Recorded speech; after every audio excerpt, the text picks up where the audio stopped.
This is Kinda Murdery Season 1, Ghost Towns of the Mojave Desert, presented by Criminal Content.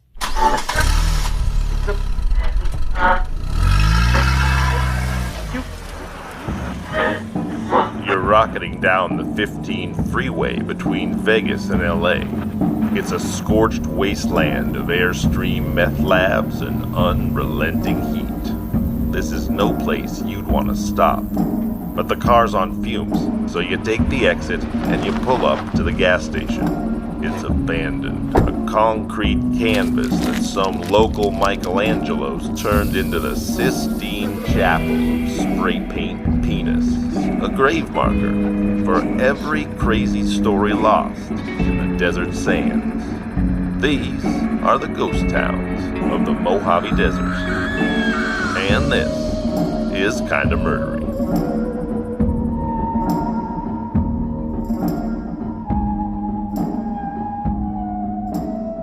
Hey everybody, and welcome to Kinda Murdery Season 1, Ghost Towns of the Mojave Desert. I'm your host, Zevin Odelberg. Thanks for deciding to be here. 77 miles northwest of Los Angeles sits a natural wonder of sorts, a locus point of four unique geological regions: the Pacific Coastal Ranges, the Sierra Nevada Mountains, the lower San Joaquin Valley, and the Mojave Desert all intersect in the little town of Lebec, California. To a long-haul trucker, a Bakersfield escapee, or a Griswold mobile intent on vacationing, awareness of Lebec is often overwhelmed by billboards announcing the Tejon Outlet Mall and the approach of the legendary Grapevine. But the 1,468 people who still call Lebec home have a kinda murdery history that looms as large as their more assertive neighbors. In 1837, French trapper Peter Lebec was eviscerated by a grizzly bear in a nearby oak grove. By the 1850s, the U.S. Army, on a mission to find a practical rail route from Mississippi to the Pacific Ocean, built California's first interior fort, Fort Tejon, in that same stand of trees where Lebec lost his life, giving birth to a small civilian community 3 miles to the south of the fort. In 1895, the Tejon post office closed and was reopened in that same small community, thereby founding the modern town of Lebec, named after the Frenchman who gave up his guts to a grizzly.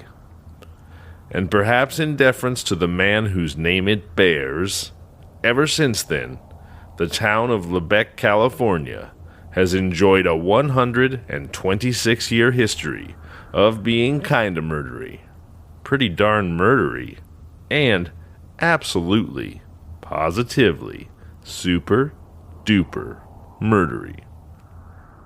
That's fun. I like the idea that the history of the town is kind of bathed in blood there, and also, like, very specifically, they were like, this guy got owned so hard by a bear that we owe it to him to name a town after him.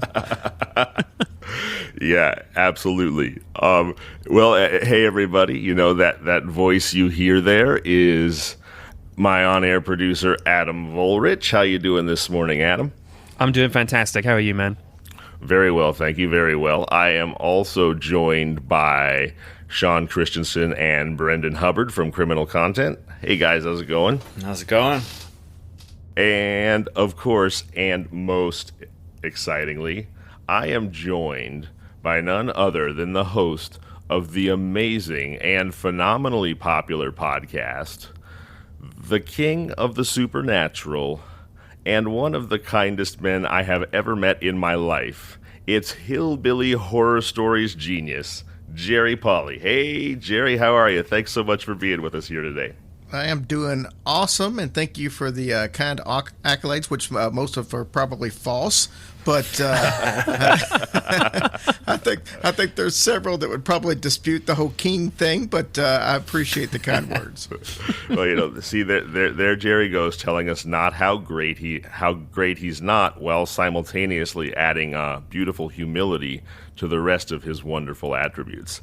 So again, Jerry, I'm so happy to have you here, and you know, I just wanted to say I had so much fun with you last week when you were kind enough to accept me as a guest on your show. And I just got to say, I love Hillbilly Horror Stories. I love the way you guys tell your stories. There's just a wonderful, quiet folksiness to the way that you storytell that is a beautiful juxtaposition to these supernatural and often terrifying or strange stories that you're telling. And it's so fun and almost comforting in a way to be scared by you. It's like I get to simultaneously get goosebumps while sort of knowing that I'm also going to just be okay. So thanks for that one beautiful listener experience. Well, I appreciate that. That's the whole point of our show. We want it to be like a couple of people just kind of sitting around the campfire telling stories, or sitting around the kitchen table after dinner just talking about what happened to whatever the situation is, and we try to make it comforting. Some of these things, especially when you get into some of the true crime aspects, they can be very unnerving, and we try to stay away from most of those stories, but you know, whether it be true crime or paranormal, there's a lot of history mixed into these things that aren't all, you know, they're just horrible experiences most of the time, whether it be people who died in tragic events, or whether it be either stuff that happened just during the slave times. I mean, it's just a lot of bad history that involved in a lot of these hauntings, I believe. And I mean, that's like the story we're doing on our show this week, which will already be out by the time this airs. We're actually covering every aspect of a satanic black mass in Mexico that happens every year. Wow. Oh my gosh. Yeah, it involves animal sacrifice, and it involves some pretty gruesome details, and people giving their soul to Satan to have, like one guy, just because he has a bad marriage and he wants his marriage to be better. My goodness. Oh my So I mean, goodness. yeah. So I mean, it's, you know, when you start covering stuff like that, you can go pretty deep and freak a lot of people out if you really take that aim in your storytelling. But we try to tell it in a way where you get the facts, but at the same time can go to bed at night. Absolutely, absolutely. Well, that's a convoluted sort of faith that Satan is the one to make your marriage better. I mean, I don't know that I've ever heard that before. Okay, guys, are we ready to jump into Lubbock, California? Let's do it. I want to hear all about the town that is born from Grizzly Attack. Today, we explore the grisly taunting town of Lubbock, California. Taking a quick look at the itinerary here, it's clear that Lubbock has plenty of attractions for kinda murdery tourists like us. First up, it's one of the most famous California killers of the 1930s, the first woman to be sentenced to hang in the history of the Golden State. She had 5, possibly 6 husbands, fired a pistol at 2 of them, but only murdered 1. It's the wild and truly tragic tale of rodeo champion sharpshooter Mrs. Nellie Mae Madison. Next, the host of Hillbilly Horror Stories tells us a kinda murdery true crime tale from his own true life. We all know that an angry dog is the postman's arch nemesis. But did you know that ride-on mowers are a Federal Process Server's personal supervillain? That's right. We've got mad tinfoil hatters, backcountry conflict, hillbilly hijinks, and a host held hostage. Get ready for Jerry Paulley in My John Deere Here Says We Don't Want Your Darn Subpoena. Finally, we follow the unfortunate fates of 2 foolhardy bank robbers. A story of good crook, bad crook, or actually good crook, bad cook, or maybe just dumb crook, dumber crook. Harry and Lloyd, let me introduce you to Casimir and Ferguson. All right, that's our itinerary. Excellent. It's March 27th, 1934, and Nellie Mae Madison is found in Robert Cuddy's mountain cabin near Lubbock, hiding in a clothes closet. She's lying on the ground covered in clothes with just her feet sticking out. Like when the house landed on the witch in The Wizard of Oz, and I'm not saying she's a witch, I'm just saying that's how she's found. When they catch her, she has a .32 caliber revolver, a receipt for a second revolver, a partial box of cartridges, and a handwritten will. But despite all of these strange circumstances, authorities say she's cool as a cucumber. So what happened?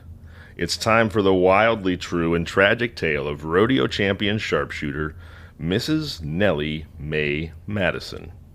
So there's three versions of the same story that we're going to look at here, and a tale of historical telephone. You know, you all know the game of telephone, right? You ever played telephone? Yep. Right. So you whisper one thing in somebody's ear, and by the time it gets through the third, fourth, fifth person, they're saying something just crazy and hopefully hilarious, or possibly frightening. So, three different stories, an historical game of telephone. And those three stories are, there's the story of the facts that are demonstrated by evidence, told and proven in court, because she was in fact convicted and sentenced to be hanged. The second story, and spoiler alert, but it is what it is. The second story is the story that Nellie tells a little over a year later while she's been incarcerated. She actually confesses to the crime, despite maintaining her innocence throughout the trial. And then the third story is a story 73 years later, told by a Cal Poly San Luis Obispo lecturer who is promoting a book. And that story was told to the Los Angeles Times in 2007. So here we go. So I mentioned that she was found hiding in the closet in Lubbock in a cabin with the gun, with the will, etc. Well, why was she there? 24 hours earlier, in the apartment building that the Madisons lived in, and the Madisons lived directly next to the Warner Brothers movie lot, where Mr. Madison was employed as an auditor or an accountant.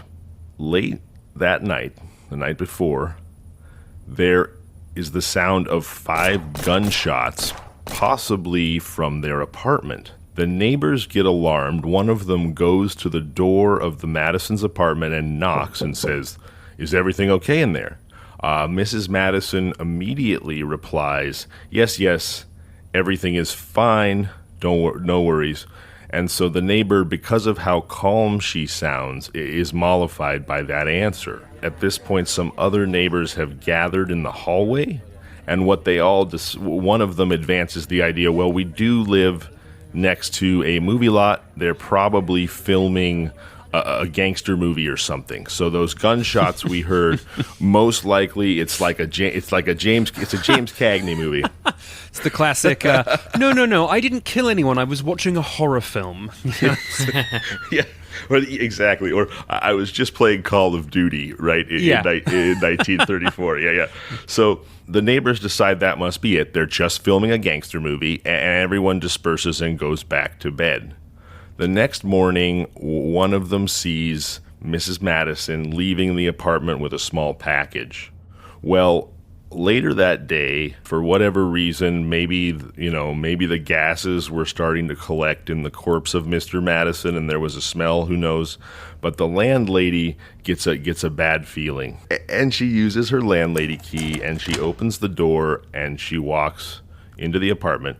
And what she finds is the corpse of Mr. Madison lying on the bed, shot in the back 5 times, and scattered on the floor of the apartment is an empty bottle of gin and dozens of cigarette butts stained with lipstick. So it appears that Mrs. Madison may have shot her husband 5 times and then sat there with the body, drinking gin and chain smoking. That is so grim. It really is. It really is. Oh, jeez. Shouldn't the landlord give a 24-hour notice before entering?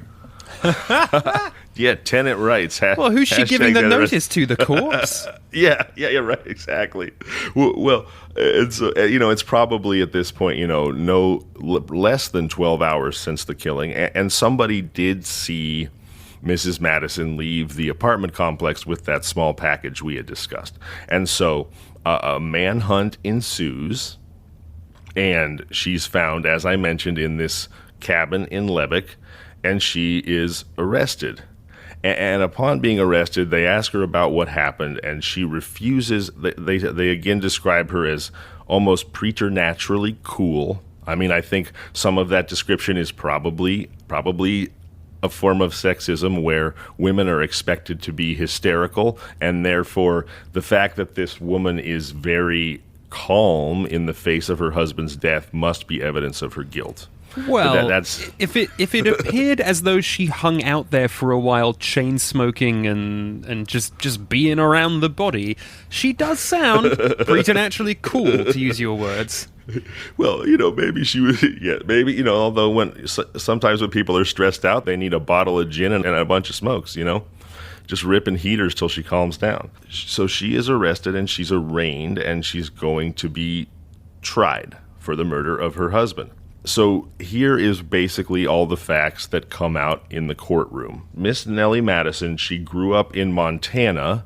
She was the niece of a sheriff there, and she was a champion rodeo queen and sharpshooter. Additionally, and not that this should necessarily be held against her, certainly not in today's world, but she has been married at this point 4, possibly 5 times. Depending on the account you read, Mr. Madison is either her 4th or her 5th husband. When she was 15 years old in 1910, she eloped with a man named Brothers. She was tracked down by her father, who annulled that marriage. Then, 6 years later, she married a man named Wilbur Vale Trask. They were married for 4 years, and she divorced him on the grounds that he had deserted her. And then, after 13 months after that, she married an attorney named William J. Brown. Here's something interesting about William J. Brown. Although he and Madison had divorced, they apparently remained friendly, because when she was arrested, they asked her if she wanted her phone call or anyone to help her, and she requested that her ex-husband, William J. Brown, be called to come help her. To be her counsel? Initially, yes, she does hire 2 other lawyers, but before she hires other lawyers, she has her ex-husband come in to help her. Wow.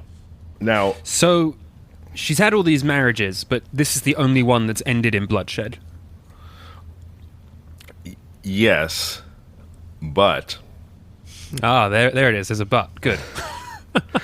And this gets really strange. I mean, love will make you do odd stuff, right? Although Brown and Madison have been divorced, when she was married to Mr. Brown, at one point they were having an argument. She drew a gun and shot a hole in the roof of his car and then had to be restrained by his brother. Okay.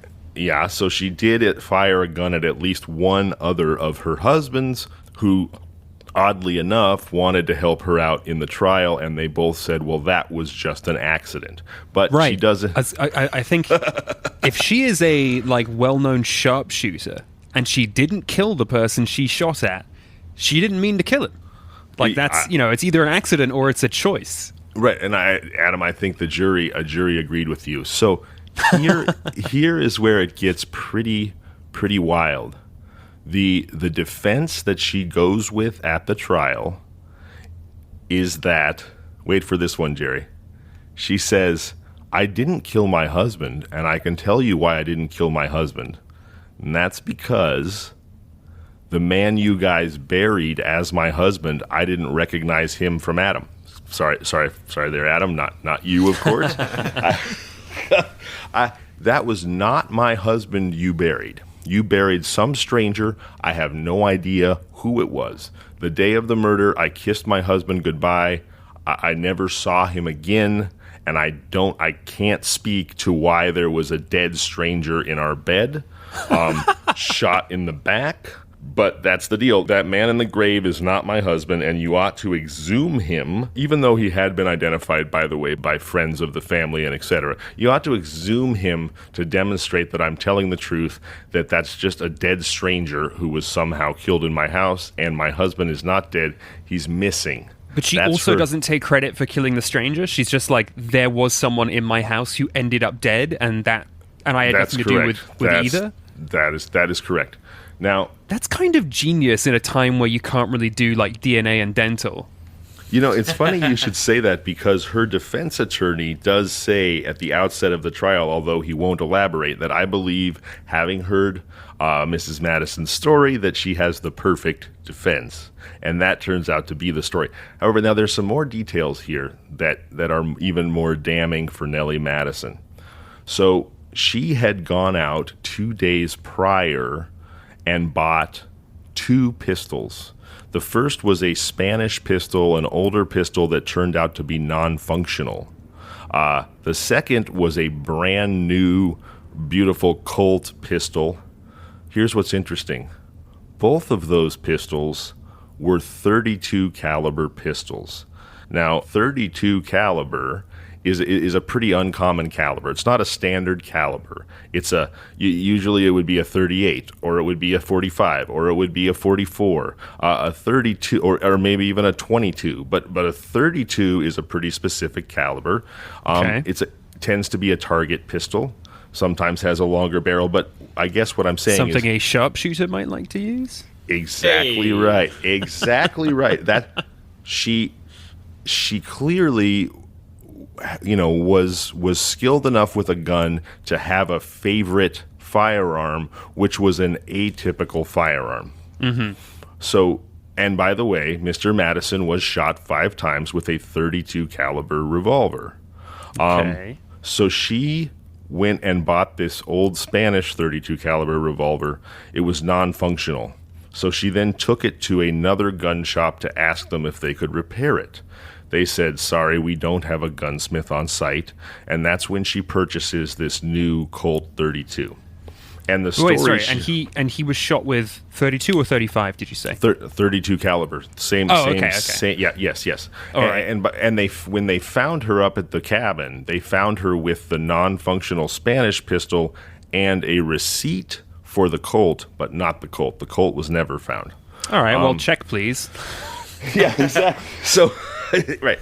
Anyway, so in the courtroom, she goes with the "it's not my husband who's dead" defense. Now, the prosecution manages to get the bed that her husband was shot in brought into the courtroom so that the jury can see that it's riddled with holes. It's also noted by the coroner that the man was shot repeatedly in the back, and it's further noted by the coroner that the husband was clearly medically had not been drinking, because the body was found so shortly after the murder that he was able to say that, in case you were wondering, this corpse was not intoxicated. Okay, so long story short, she is convicted. And the jury has to look at whether it was premeditated first-degree murder, whether it was second-degree murder, and they're also asked a recommendation of leniency or not. Because she is, at this point, the prosecution has asked for the death penalty. There's a lot of public opposition to the very idea of hanging a woman. A woman has never been hanged in the state of California before. I believe only one other woman was scheduled to be hanged in the United States. That was a woman in New York who had chopped up her husband with an axe, but her execution was commuted when new facts came forward about an accomplice. But when the jury comes back with a verdict of guilty and no recommendation of leniency, that actually requires the judge to impose the maximum sentence, and so Nellie Mae Madison is sentenced to be hanged. Wow.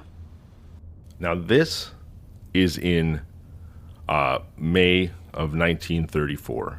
So she goes to prison. She goes to jail before being transferred to essentially death row at a Tehachapi women's prison. At this point, she's also become a national celebrity, And when she leaves the jail to be transferred to Tehachapi, it's said that all of the jail matrons come out to see her off, and they're all crying, and they all love her. Time passes. She's scheduled to be executed in September of 1935. Well, in June of 1935, and this is why I called it a tale of three stories, all of a sudden, after maintaining her innocence the entire time, and no part of her defense mentioning any kind of unhappiness in the marriage, Nellie Mae Madison suddenly confesses to murdering her husband. Interesting. She says, "I did it, and here's why I did it." And the story that she tells this time is very different than any story we've ever heard before. It's notable that Nellie Mae Madison is notable particularly at the time. Here she is on her fourth, possibly fifth marriage. She's 38 years old, and she's never had children. And so scholars today would note that made her a particularly suspicious figure, especially to people then, because the definition of her fell outside of the norms of normal womanhood that people were comfortable with. Right, you normally have one right. husband and several children, not several husbands and no children. Right, and people that make that point are implying something like a witch hunt. You know, back in Salem, very often the witches were single women who owned property. I mean, right. there's clearly another motive there. Yeah, of course. So here's what she says. She says it was 2 days before the murder, and my husband said to me, "Well, honey, why don't you go out and see a movie?" And so she hops in the car and she's going to see a movie, and she doesn't get very far when she starts to feel very ill. So she turns around and she goes home, and she walks into her house, and she finds him in flagrante delicto with a 16-year-old girl. Oh, no. He flies into a rage. The 16-year-old girl basically says, "Please don't hurt me, please don't hurt me," and runs off. The husband says, "How dare you spy on me?" And she says, "I wasn't spying on you, I just didn't feel well. I came home," and she says, "How could you do this to me? I love you, we're married." And he says, and this is in her confession, he says, "Well, actually, you know what? We're not even really married. You were due to inherit $1,000 when I met you from your dead sheriff uncle, and I just wanted your money, so I paid a friend of mine to impersonate a minister. So we're never even really married, and why the hell would I marry an old woman like you when I have access to all these young hotties?" Jesus. That's what he told her, Oh, according God. to Nellie. Yes, and so then, and she's crying and really upset, and he starts choking her and beating her, and she says, "He blacked my eyes so badly that it was visible for over a week afterwards." Oh, boy.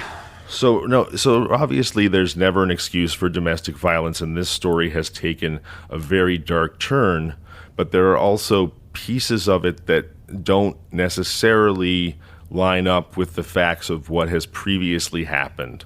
One of them being that she testifies a couple days before she killed him that he beat her so badly that the signs of it were obvious for a week, but there's never a mention of her showing any signs of having been beaten. Most notably, there's no signs of her having been beaten, or at least that are mentioned, when she's found hiding in the closet in Lubbock. Which, I certainly never want to doubt a victim, but I also feel like if people believe that you've murdered your husband and they find you hiding in a closet and you're quite obviously badly beaten, that would be something that would be mentioned, because for one thing, it makes you a far more sympathetic figure to anyone. We found her hiding in the closet. She apparently killed her husband, but the poor woman was beaten within an inch of her life.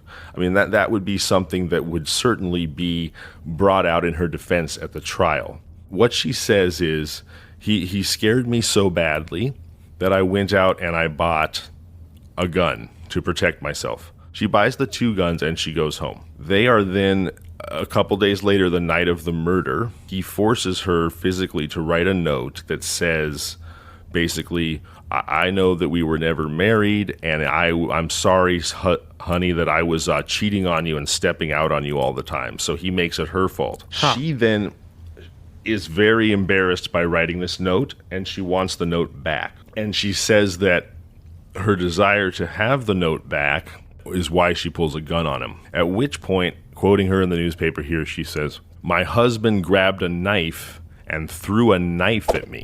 And I knew that he was very clever with knives. So when he turned to grab another knife to throw at me, I closed my eyes and I fired twice. And that knife missed. And then I fired 3 more times with my eyes closed. And he slumped over a chair and he said, 'Don't let anybody come in here. I didn't think he was that badly injured.' But then he died." So I'm just thinking for a moment that if her eyes have been, quote, blackened so badly that it lasts for a week, I mean, theoretically, they would be a bit too swollen to see anything. I mean, I don't know. It just seems all... Also, right. How is he throwing a knife if his back is turned? Right. Yeah. Okay. Also, he's a target knife thrower. She's a target shooter. It's a match made in heaven, really. Right. Well, that's exactly. And I wanted to editorialize there a little bit. It is really freaking hard to throw a knife. The only people who are expert target knife throwers are circus performers and ninjas. Literally. So, meanwhile, this guy was a movie studio accountant who, by all accounts of the people who knew him... stuntman, right? That's where he gets the knife training from? Yeah. By all accounts of the people who knew him, was mild-mannered. But now he's a circus performing ninja who can throw multiple knives while being shot at. Okay, all right. So he's what's the phrase I used last time? I am but a humble accountant / assassin. Yeah, exactly. And it's also worth noting when this story comes out that all the investigators at the time say, well, there was never any evidence, because she says one of the knives grazed her shoulder. There's no evidence that she had no cut on her shoulder. There was no evidence we didn't find any knives. There was no damage in the wall where a knife may have stuck in. There's no physical evidence whatsoever that there was ever any knife throwing happening. And so, and I also thought, right, like, how do you get shot in the back while throwing knives? Like, is he such a talented performer that he had his back to her, flicking knives over his back and managing to nearly hit her with them? It's just, pretty wild. And then she goes on to say, and they ask her, of course, basically, well, why didn't you use any of this in the trial? Why didn't your lawyer bring any of this up? And she basically said, my lawyers were men who would never understand me, and they didn't want me to bring any of this up because I've been married so many times that they felt like it would just take us down a terrible road in terms of my character. Of course, the fact that she'd been married so many times already came out in court. The fact that she'd fired a gun at one of her previous husbands already came out in court. So I'm not sure that explanation really washes either. When her attorney hears her confession, he's shocked. He says, I've never heard a word of this. She's always maintained her innocence to me. I really want to save her from the gallows, and I think we ought to have her psychiatrically examined because perhaps we can save her life that way, because this story is just cuckoo bananas. That's what her attorney says. Her attorney says this story is cuckoo bananas? Well, I gave that the Zevon treatment. That's a paraphrase, but either way, there's not much faith that there's any accuracy to what's going on here. Yes, as I said, it's a tale of 3 stories. Fast forward to 2007, and there's an article published in the LA Times, 2007, not long ago. There's an article published in the LA Times that the headline is "Unwitting Pioneer of the Battered Woman Defense." And again, I want to make it clear there's never an excuse for domestic violence, and famously Sherlock Holmes said, once you eliminate the impossible, whatever's left, no matter how improbable, is the truth. So the fact that her story seems wildly improbable based on the previous facts of the case tried in court doesn't necessarily mean it's not true.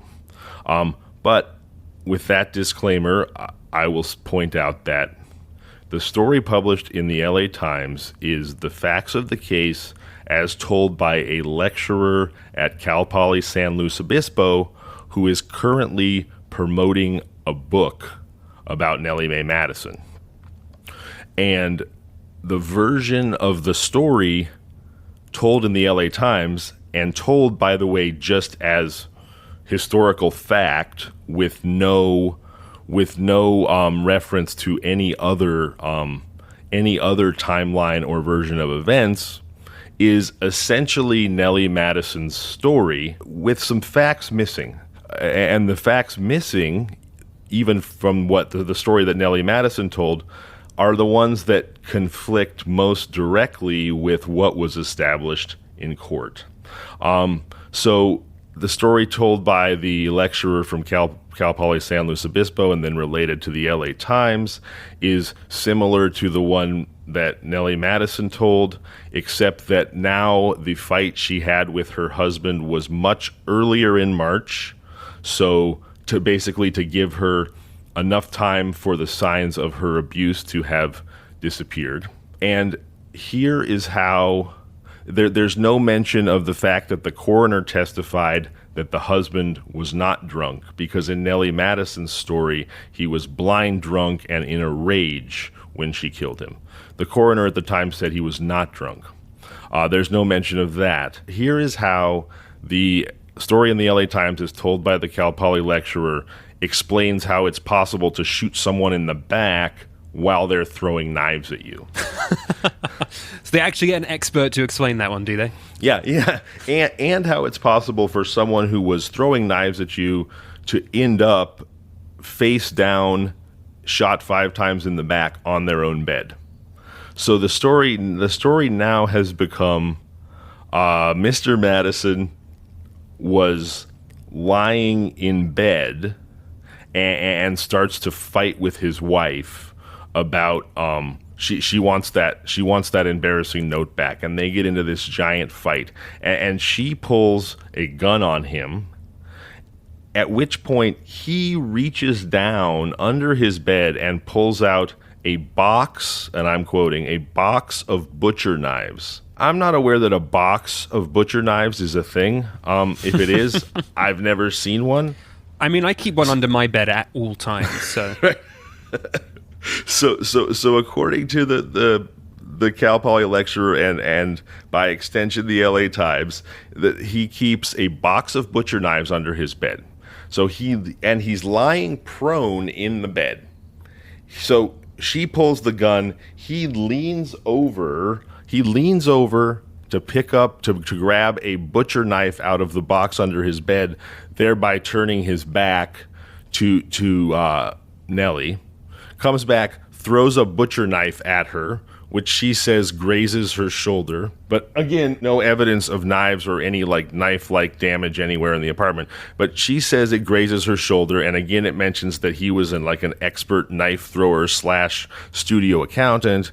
And when he goes for the second butcher knife in his box of butcher knives, that's when she shoots him the first time in the back. And the way that she managed to shoot him in the back and he ended up on the bed with all the bullets in his back is because he was turning away from her to grab a second knife to throw. That's the version of the story that is told now. And I'm sticking to it. Right. Yeah. Exactly. Also, in this version of the story, as told in the LA Times in 2007, Mr. Madison is no longer a studio accountant or auditor, as he has always been. 73 years later, in this version of the story, he is a cashier at the commissary, at the Warner Brothers commissary, a cashier at the lunch cafeteria, who specifically was fired by Jack Warner himself because he got into an altercation with a famous director over a 10-cent overcharge on a bunch of cigars.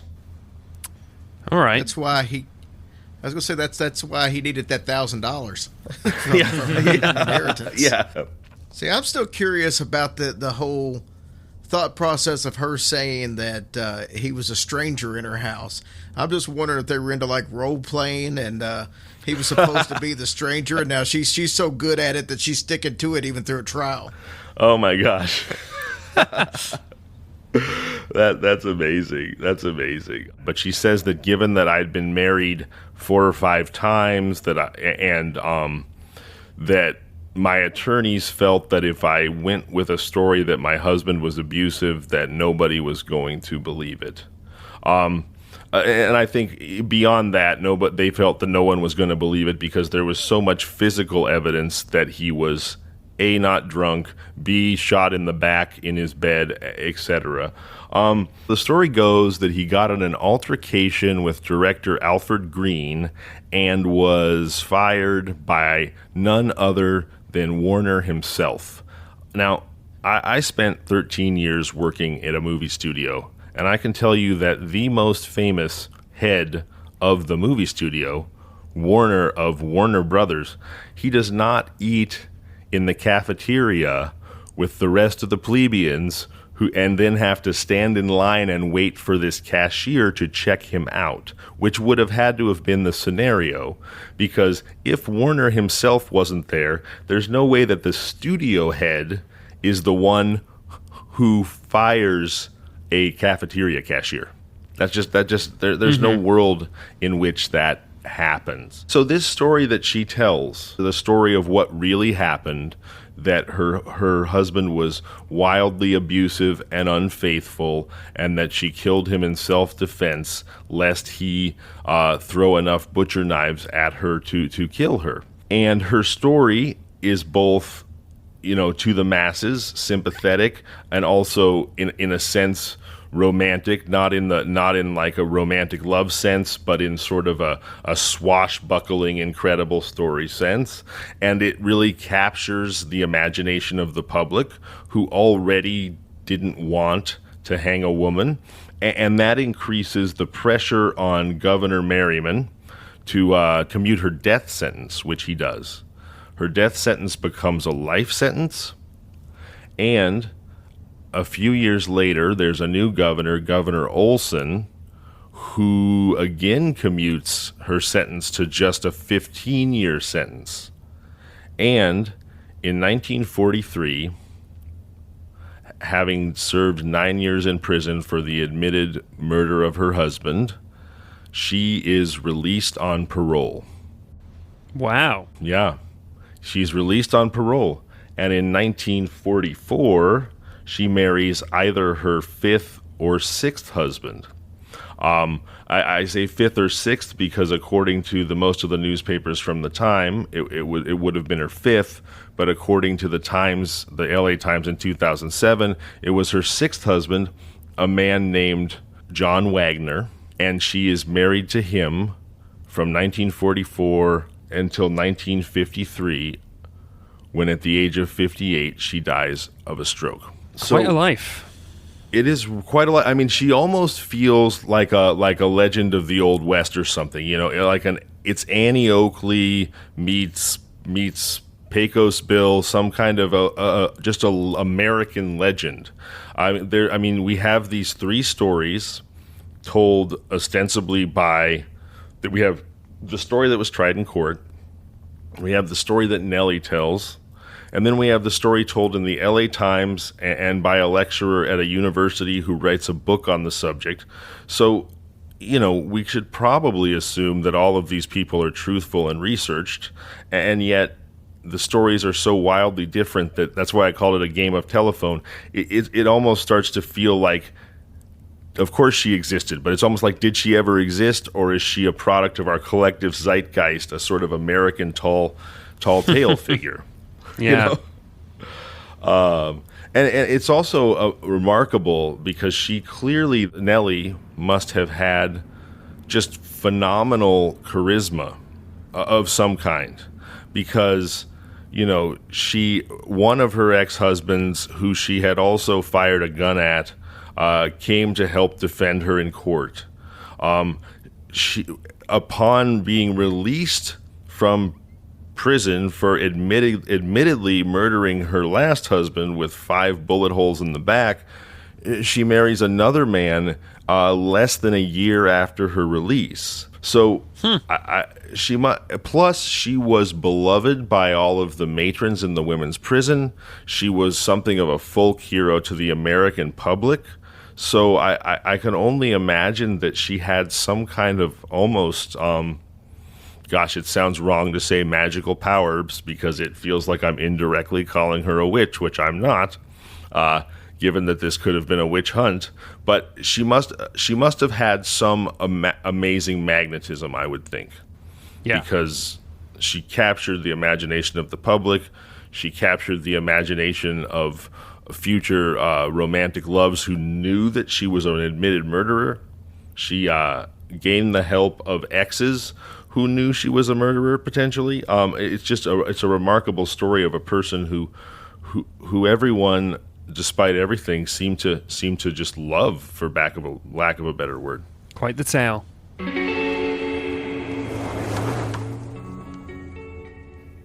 So, Jerry, do you have a kind of murdery story you want to tell us? I probably have something that fits a little more on topic than what you would probably think I would do. So All right. We're going to go back about 8 years ago, possibly 9. At the time, I was doing stand-up comedy full-time. And I was also doing, I was a appointed process server in the Louisville, Kentucky area. So I handled not only Jefferson County when it comes to summonses or subpoenas, but I also for the U.S. District Courts. So I could go anywhere in the country and serve subpoenas if need be. Wow. Well, I had one. I had to cross the bridge and go over to southern Indiana. It was about an hour and a half away from Louisville, where I lived at the time. And I decided to take my wife over there. These things pretty much, I didn't really, for the most part, deal with anything dangerous. Most of these summonses that I would deliver would be credit card bills or hospital bills where they had filed lawsuit and they were going to try to garnish the person involved. And I just had to serve them the paperwork. But we would get subpoenas that sometimes would be a little more, but it was never anything like the cops should be handling. I was nothing like that. This particular day, it was a subpoena delivered that involved a lawsuit from an automobile accident that had happened, I think, like 3 years earlier. And it was in another state. I think it came from Texas, if I remember correctly. So I get the subpoena, and I drive out to the house. There's nobody home. So I leave a card, and my business card actually has, it had all the acronyms and accolades, everything on there. So, it had my title, process server, U.S. District Courts. So it's obvious what it is. And I wrote on the back, hey, give me a call. So they give me a call and set up a time for me to come out. I think it was like 6 p.m. that evening, and this was probably 1 o'clock. So I asked my wife, I'm like, hey, I'm just going to run out there. I'd already talked to them. They were completely cool with it. Tell me to come out, which is usually the case when I left a card. People would call me and tell me to come out, and it was no big deal. So I tell my wife, okay, they want me to come out at 6 o'clock. Come on and go with me because, it's an hour and a half drive, and it was already 6 o'clock since I had to come out there. So we went ahead and went together. So I get to the house. The gentleman's outside on a lawnmower, one of the riding lawnmowers, and gets off, shakes my hand, and he says, just go ahead and pull all the way up if you would. And the way this driveway was set up, it was kind of out, not really in the woods, but it was a little more rural in the fact that the houses weren't right on top of each other. And at the end of his driveway, there was some stacked up wood. There was, just some other stuff. So when you got up there, there was no going forward. You stopped at the end of it, and that was it. You had to back out. So you were getting boxed in, basically. Well, that's what ended up happening, because he then nonchalantly backs after we get out of the car. He was cleaning his lawnmower. He gets off now, and he's cleaning it off. He's wiping it. Well, then he gets up and he just nonchalantly parks it behind our car. Oh boy! Then his wife comes out of the house with a video camera, and they start giving us this lecture about we're not going anywhere. we've got no business being on their property. And, of course, I'm going through I've talked to you guys earlier today. You told me to come back. You know what the situation is. Well, you're going to stay here until my friend from the sheriff's department gets here. And I'm like, good, call the sheriff's department because I've got every right to be here. Yeah. I'm serving a federal subpoena. And so this went on, and his wife's filming us, and they're telling us they're just going on like they're these big conspiracy theorists or something. And it's almost like something that you would see, in some of these documentaries out in the woods with these people that have their little cults or whatever going on. Oh, my God. And, they're telling us we're the enemies. We've got no business being there. They can't believe that we're there. And I'm like, I'm starting to lose my temper. And, I eventually told these people, I'm like, you know what? You're going to let us out, or I'm going to call the police myself, which I'd already started to do. Mm-hmm. And I said, but I didn't have any phone service. Go figure. Ugh. And I was so pissed off about this that I ended up calling Sprint because I was constantly having problems with Sprint at the time. And I ended up calling them saying, dude, your crappy phone service is one thing, but now I was in a dangerous situation and I couldn't call the police. But anyway, long story short. Oh my God. So this guy keeps going. I tell him, I said, look, I'm going to, this is, you're holding us hostage. You're holding us against the law, against our will. This is against the law. You can't do this. Nope, I'm not holding you against your will. You're just going to stay here till the sheriff gets here, and then we're going to talk about it. And so he couldn't get a hold of the sheriff. He kept trying, and he'd left messages for him. Well, eventually, after about 30 minutes, he went ahead and said, you can go ahead and go. I can't get a hold of the sheriff's department. Once I get a hold of the sheriff's department and they tell me this is okay, then you can come back. So he moves the lawnmower. We back out of the driveway. We start going down this little country road, and not even 5 minutes up the road, here comes a sheriff's car passing us up. So we stop and flag the guy down. And then we tell him what's happening. He's like, you got to be kidding me. He said, whoever the guy was, he knew who he was. It wasn't the guy he was trying to get, but I guess they sent somebody. Mm-hmm. And he's like, well, let's go up there together and we're going to get it straightened out. And then we drove up there with him. He basically lectured the guy about what you can and can't do. And the guy signed the paperwork and we left. But I mean, for something that should have been so routine, that turned into kind of a murdery story. That is very scary. Oh my gosh. Yes. That's not a situation I would want to be in. Not at all. Did you know what they were being served for? Yeah, it was somebody was suing them over a car accident from like 3 years earlier. Oh, right, car accident. But it had become a federal case at this point. Wow. Well, it's only a federal case because they lived in a different city. So it really wasn't as much a federal case as it was that they had to have somebody. Anytime you cross state lines with a subpoena, it has to be listed as a federal document. So it wouldn't that it was like something the FBI was interested in. It was only because they were in a different state and they needed me to be able to serve it. Yeah, that's definitely scary though, to be essentially trapped there. And then thank goodness the wife didn't walk out of the house with a shotgun. Thank goodness she was only shooting you with a video camera, right? Whew. Right, and they weren't extremely threatening, but they were loud and belligerent. I never really felt like that my life was in danger. And I would have handled it a whole lot different if my wife hadn't been there. But that's what made it a little more concerning, that we just both happened to be there. But the filming it and everything, just, I don't know what they were expecting or what they thought they were going to catch on film, but they literally seemed like these anti-government conspiracists that would be living up in the hills or the mountains or something. Wow. I would be afraid that once they'd sort of told you were trespassing, that they would try to goad you into doing something that would give them an excuse to shoot you or something. You know, that's what's really kind of scary about that story to me. Yeah. I served for over 7 years, and I had probably served thousands of papers and subpoenas, and that's the only time I really had a situation where I had any kind of fear that something might go awry. Wow. Well, that's a pretty good track record then. Yeah, you got a splendid record. Yes, exactly. Well, I mean, I had some people that were ticked off that we're not happy that I was there, and I've had them grab the paperwork from me and try to tear it up and stuff like that. But I never felt threatened. Right. Well, and it seems like you said these were tinfoil hat people, and probably not terribly bright. I mean, the I'm going to trap the subpoena server with my tractor until a law enforcement officer shows up that's not a logical equation that I would put together, you know. I guess I think being out in kind of in the country like that, where they know the people, they just kind of figured that, and then in the end, that's really kind of what happened anyway. I mean, they just basically, you can't do that, and so I mean, in the end, I would have had to press charges or something for anything to happen. So, right, wow, man, you're a brave man, though. I definitely would have felt myself pucker a little bit in that situation. Yeah. Well, speaking of people that make plans that are maybe not the brightest, I think that leads us right into our third story. That would be the story of Casimir and Ferguson. Let's hear it.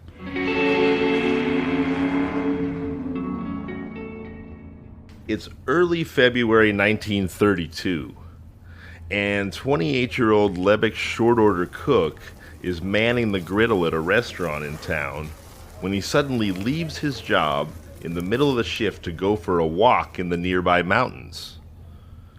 Could it have been because Sheriff R.L. Hill and deputies Bud Sherman and Al Renfro were looking for him? Let's find out as we trek into the tragic comedy of Casimir and Ferguson. Why did he suddenly leave his job in the middle of a shift and take off into the mountains? Well, when he comes down out of the mountains, sheriff's waiting there for him, and they ask Casimir that exact question. They say, "So, Bud, you're a cook here at the restaurant in town. What's with just running out on your job to go for a walk?"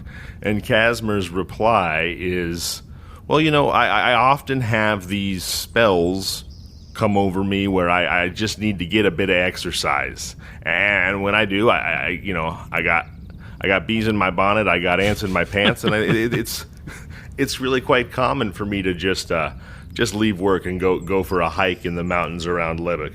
Where you guys, you've probably all been more or less to the Grapevine at some point on a road trip approaching Los Angeles or leaving it, and that those are not exactly mountains where you think to yourself, "Oh boy, the nature is just so beautiful and hospitable. What I really need to do in the middle of the afternoon is go for a hike through these desert mountains full of rattlesnakes, grizzly bears, and just hot or extremely cold weather." And so they go, "Oh yeah, okay, so you just needed some exercise." They said, "Well, we wanted to tell you that the Bank of America in Tipton, which was a town about an hour away from Levick, it was robbed yesterday afternoon of about $1,100 in silver money." Because again, this was 1932, so silver money was much more common currency than maybe today. And he goes, "Oh, really? The bank was robbed?" And they said, yeah, it was. But great news, we found over half the money. To which, okay, and you have to. I bet he's thinking, "Whoops." Well, here's what he goes. Yeah, because two men robbed the bank, right? They tell him we found over half the money, and his reply is, "Well, gosh, I'm sure happy to hear that." No, he's so clever he's playing dumb, or maybe it doesn't occur to him that maybe the half the money they found was his. Right. He's like, "Oh wow, sucks for my unnamed partner who we haven't yet mentioned." Right, exactly. Here's what happens the day of the robbery. Casimir goes to visit a friend of his in Bakersfield, and he says, "Hey man, can I borrow your car?" And the guy says, "Sure." He says, because he said, "Can I borrow your car for 10 minutes?" And the guy says, "Oh, sure." Of course, this was 1932, but So there was no Uber, but I'm pretty sure that the friend wishes he could have told Casimir, hey, just take an Uber, because that 10 minutes turns into 8 hours later that the car gets returned. Can either of you guess exactly which car Casimir was borrowing from the friend in Bakersfield? No clue. It was the getaway car for the bank robbery. Genius. So, Wow. he borrows a car from his friend that he says he's going to return in 10 minutes, that he then goes and uses for a bank robbery. So he's got a pissed off friend whose car has disappeared for 8 hours, who knows exactly who he is. So these guys go in and they rob this bank, but they tie, you know that twine that's like thin, sort of old sailor rope, the kind that you might have in your muck room, but that like unravels as soon as you want to use it. That kind of Sure, almost yeah. like garden twine. Right. So they tie everybody in the bank up with this garden twine, this like skinny unraveling rope, and then they manage to steal their $1,100 worth of silver coins and sort of get away in the getaway car. But their tie-up job and the twine itself is, you can kind of rip that stuff apart. Everybody basically escapes from their tied-up situation immediately and calls the cops more or less right away. Meanwhile, Casimir, 8 hours later, returns the car to his friend, who's pissed off, being like, what the fuck? You said 10 minutes. It's 8 hours later. And not only does he return the getaway car to his now angry friend, inside that getaway car, he leaves a pair of his own overalls with the rest of the twine that was not used in tying up bank employees in the front pocket of the grown man's Oshkosh Bagosh. Wow. And one of the easily traceable silver coins from the bank robbery in between the seats that like fell out of his pocket in between the seats is also in the car. Genius. Yeah. So and the bank employees at the trial testify that they also recognized the two guys and knew who they were. But even if they, it's not clear that they even better. It's not clear that they even wore masks. I mean, maybe they just tied some twine around their eyes, like some kind of 1932 Geordie LaForge. I don't know. But so the police traced the getaway car to the pissed off friend's house. And they say, this was the car used in a bank robbery. And he goes, what the fuck? My buddy told me he was going to take the car for 10 minutes, and he comes back 8 hours later. And the police say, what's with these overalls and twine in your car? And the guy's like, wait, what? And he's like, oh, those must be my friends. And they say, well, who's your friend? And the guy says, well, it's Casimir, right? So the police go to Casimir's house. They get a warrant. They search the house. They find half the money. And that is why they're coming to look for Casimir. He must have gotten some kind of a heads up, and that's why he ditches the restaurant. Genius. Absolute geniuses, both of them. I really did feel like it was Lloyd and Harry from Dumb and Dumber, but just not as lucky. Yeah, pretty much. Wow. So they go to trial. They're going to trial. Casimir cops a deal with the DA to plead guilty and to testify against Ferguson in exchange for a lighter sentence. Again, no honor amongst thieves. Yes, but not that smart of a guy, because he's not getting no sentence at all, and however long his sentence is, both he and Ferguson are going to be going to San Quentin, except that he will have just squealed on the stand.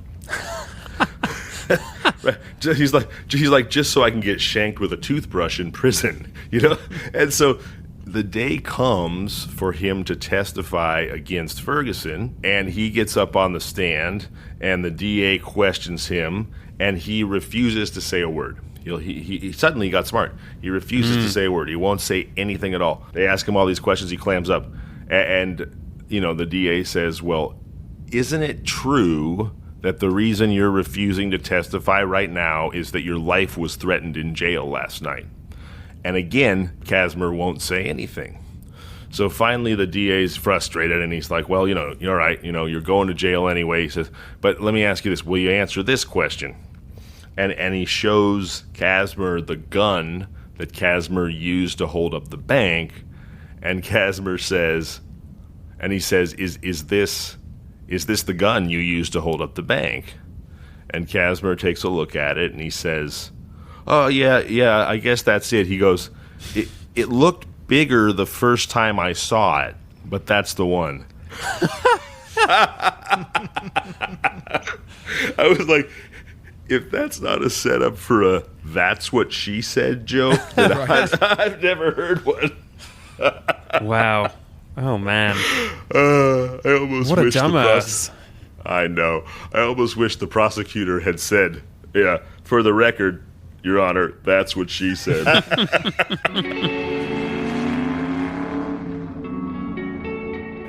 So, now we're going to move on to a quick little segment we like to call 5-Star Review of the Week, where we basically pick a review and read it just to sort of say thank you to our wonderful listeners who take the time to write the reviews. And this year's review is from... This year's? This year's. Yeah, we've only gotten one. Per year.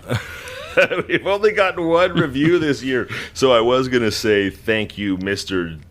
Ditkovich, but I should say thank you very, very much, Mr. Ditkovich, for being our one review this year. Okay, so 5-star review, and it says, I like this show. What can I say? It's a good podcast. What more do you want? Thank you. That didn't sound like he had a gun held to his head as he wrote it at all. Well, if he did, it would be right on brand. Oh my gosh! No, but what I kind of liked about that, for a writer, I think sometimes Ernest Hemingway is the gold standard of being able to communicate the most with the greatest economy of words, and I think that Mr. Ditkovich did that for us. He said, "What can I say? It's a good podcast. What do you want from me?" Oh boy! So Jerry, I wanted to say, as I mentioned, it was so fun being on your show, and I'm so excited because I believe the episode I'm on came out this Sunday, right? Correct. Awesome. So everybody go listen to Hillbilly Horror Stories. It's an awesome show without me, by the way. You don't need me to make this an awesome show. Hopefully I didn't detract from anything, but make sure you go find Hillbilly Horror Stories, available anywhere you get your podcasts. It's a phenomenal show. And then you guys are, I imagine, all over social media, Jerry, too. Where can people find you on Twitter and Instagram, Facebook, I would wherever? just say the easiest way is just go to our website, hillbillyhorrorstories.com. It's got access to all of our social media on there. Just click it and you'll go straight to it. Google, you can find us. We're all over Google, so if you just do a search, you'll find us. But on our website, we've also got all of our live events that we're doing. We've got my book that's for sale, Hillbilly Horror Stories from Hell to High Water. I want to touch on that real quick. Please. The book is written in 3 parts. The very first part, it's almost like 3 mini books into one. Wow. But the very first part is my paranormal experiences growing up. The second part is about my divorce and attempted suicide and dealing with depression. Wow. And then the third part is how we tie the first 2 parts into Hillbilly Horror Stories, and we include about 20 or 25 messages at the end that people have sent to us telling us how it made a difference in their life, whether they decided not to commit suicide because of the show or something they heard, or whether they sought out some kind of medical help for the depression. So, but that's on there. And then we have a cruise that we're doing next September 2022. We've already had 200 people sign up for it. Holy going from moly. Miami to the Bahamas for 4 days, and we're going to be doing a live show on there with some of our podcast friends. And wow, that's amazing. all that's on the website. Very cool. So in case you don't want to take my word for it, because I'm a source often of misinformation with an authoritative voice, in case you're wondering just how good Hillbilly Horror Stories is, they are selling out a Carnival cruise ship. So that people can come hear them do their podcast live. Amazing. This is a hell of, I mean, my gosh, this is a hell of a show. Their show. Please go listen to it. I am honored and thrilled to be on it this week. And, Jerry, I'm honored and thrilled that you agreed to join us. Thank you so much for being here. It's been an absolute blast. Thank you so much for being here, Jerry. It was an honor. Well, for on-air producer Adam Volrich, Sean Christensen, and Brendan Hubbard from Criminal Content, and the prodigiously talented, the inimitable Jerry Paulley, I'm Zevin Odelberg, and this has been Kinda Murdery. This is Kinda Murdery, Ghost Towns of the Mojave Desert, presented by Criminal Content. You can find us online at kindamurdery.com and on all social media at kindamurdery. Email us at contact@kindamurdery.com. Listen to us on all your favorite podcasting apps: Apple Podcasts, Spotify, Overcast, Google, and more. Don't forget to rate, review, subscribe, and tell your friends about the show.